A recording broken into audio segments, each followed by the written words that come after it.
ఉంటారు జ్ఞానం ద్వారా.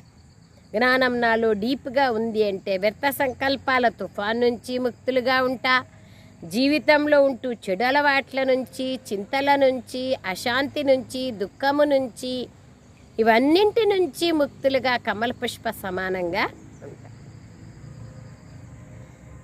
ముక్తులుగా ఉన్నారా? అందరూ చేతులు ఊపుతున్నారు.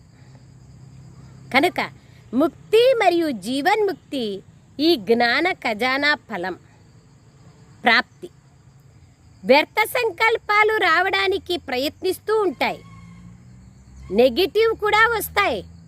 కానీ వ్యర్థ సంకల్పాలు లేదా నెగిటివ్ పని రావడం మరియు జ్ఞానస్వరూప ఆత్మల పని వాటి నుండి ముక్తులుగా, అతీతులుగా మరియు బాబాకు ప్రియమైన వారిగా ఉండడం.